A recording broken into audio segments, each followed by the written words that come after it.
Samoa mai tātou tāpua I atu I le atua. Ina patipati o tau lima o tau nu malama. Ina langa tuia I le atua ma le loto fia.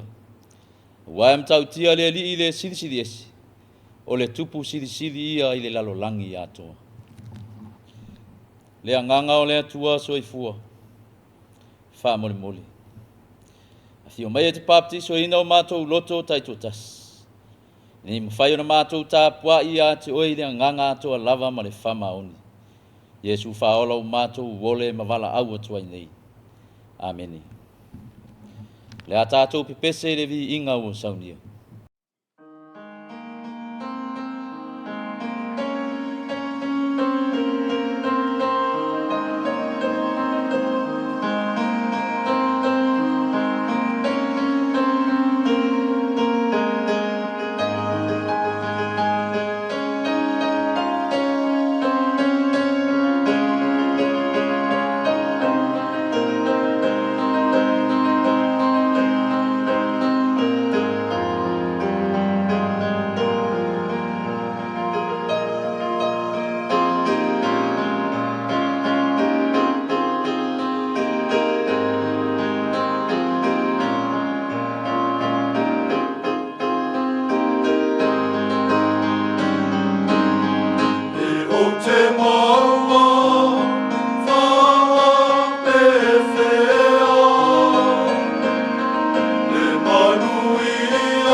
Whaitau ina o awhionga pa ia le atua.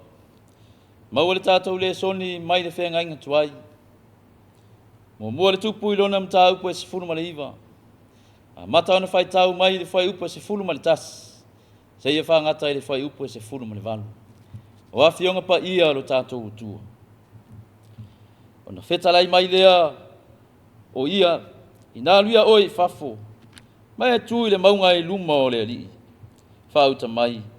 ua fio ane le ali o le matangi te telefoi ma le malosi ua le peti ai maunga ma momo ai papa i luma o le ali e le iai le ali le matangi ua muli le matangi o le mafue e le iai le ali le mafue e muli le mafue o le afi e le iai le ali le afi e muli le afi o le leo file mu ma le ititi fa longo ai Elia no fiufi ai le io na mata i lona oftele ma alu I fafo ma tu le ngutu o le ana fa uta o mai ia te ia le leo o fape mai Eliae se ala umea e faina fai atu ai leo ia ua o matua mai le ngā au ono le li le atua o au wa tu ua le whanaunga Israelu lau whengainga o lato solo ia I lalo ufata fai taulanga fasi o tia foi I lato au profeta I pelu o toe na wa ulava o lato fia fasi o ti foi ia tea feta lei mai leo le li ia te ia I nalu ia oe ma toe foi lo wala I le vao tamseko pe ai o foi ai ia e fa wina asa ele fai matupo suria ma ye ule atali o ni mese e te fa wina e fai matupu o Israel ma Elisaia le atali o safata o le a pele me ola e te fa wina e fai ma profeta e sui ai oi se sao le pelu asa eli fasi o tia le ye se sao le pelu ye fasi o tia le Elisaia a o fa toe ia te au Israel to fitu afe o ilato uma o e wale to tuli ya pa ala o ilato uma foi o e wale songi ya te ia tatalo ile nganga o le tua e fa pupula ma fa mala malama winga lo loto an fiong pa ia ma ia tu mau ia te ia le vi inga nei se yo le fa vau lava amen o se fe au mo tatou le nei aso te fa nga ina se vaenga o le fai upo e se fulu mal tolu o le soni sa fai tawina e fa pea Eliae se ala umea e faina Eliae se ala umea e faina o le fesili po le saunoanga tu sa o le atua mo lana au auna sa filifilia e toe fa manatu ia te ia o le atua na filifilia o ia o le atua te lei o le atua e ono sa o le atua e famangalo a se fesili foi e toe fai loa ia Elia lona tiute tau ave o ia o le profeta e tu I le vao lona nu male atua pai mai le tali a Elia o matua mai le ngā au ona o le li le atua o au wa watu ua le whanaunga Israelu lau whengaina fasioti au profeta I pelu ua toe na wa le fo I wala tau fia fasioti ya tia le talia le tangata sa tu le mao le nuu male atua ua pisi le loto I le popole male le mautonu fefe I le oti ai faaftai ya Elia e ui le pisi o lona loto I le popole ai sa faava noa lama lon taimi mole atua pai mai le atua se Elia e lei uma unga luenga toe foi I tamsek toe foi e whau asa ele fai matupu o suria toe foi e whau yeu fai matupu o Israelu whau Elisaia fai ma profeta e sui ai oi Elia aua e te popole wa o fato e foi le fitu afe o tangata o ila tau ele ifo ia paala pe songi ia paala samo ai tatou fasauni mo le whamanatuina o le maliu o lo tatou o lii o Yesu Kirisu au tatou iai le nei vai tau o le leni wa e au mea o faina wa e au mea o fai to tono le pale mene o Samoa ta mama tina O au mea o whai to tono o lo ainga. Pule ma whai a onga. O au mea o whai to tono a onga.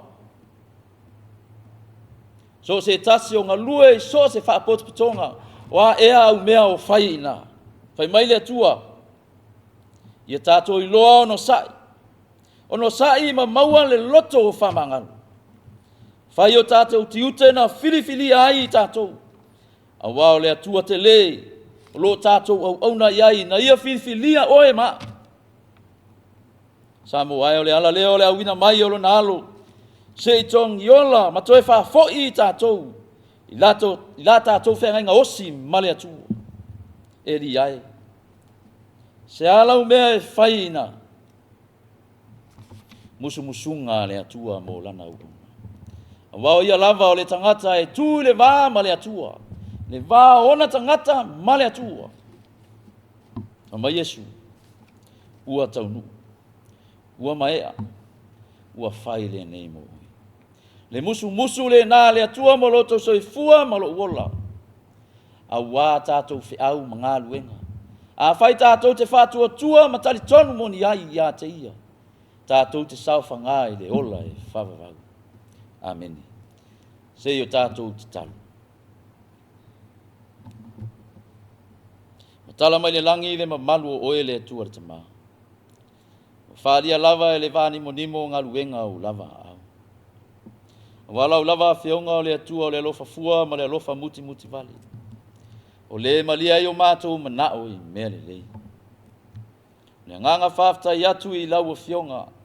Mai le ta ele o le loto o loa tunu. Ono lau tau singa o toto te tele le soifua ma lo mātou wola.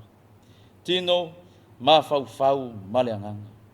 E afua mai e mātutua se ia o i se fatua whanau mai. Whafta i tele lo mātou tua. Leri ie, fo i le vi inga i lau a whionga nei se o le whawawau lava. Sa mātou ma mai sa e wha malo lo. Na tuina atu i lau a whionga o mātou moonga. O mātou fuafuanga sa e whatau nuina e loa lofa.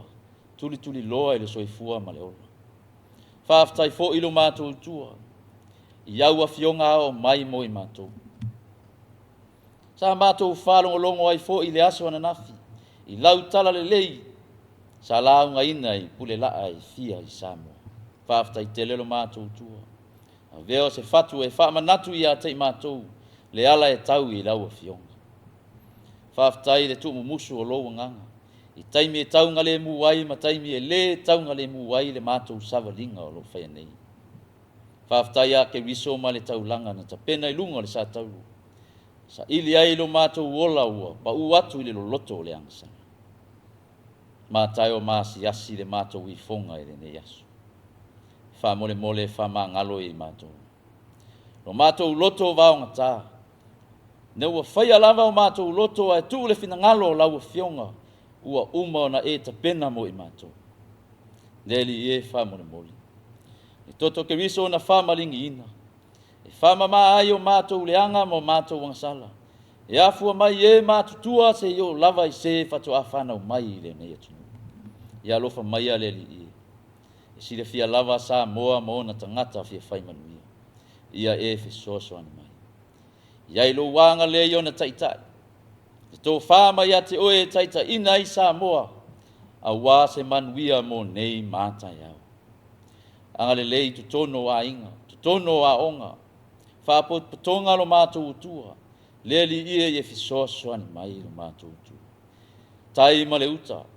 Tua maota matua lawa o uta ngata leli ia mātou talo ma le anganga ma ulalo wha mole. Ia e wha manuia leli ia. Talo mo mantua i latou.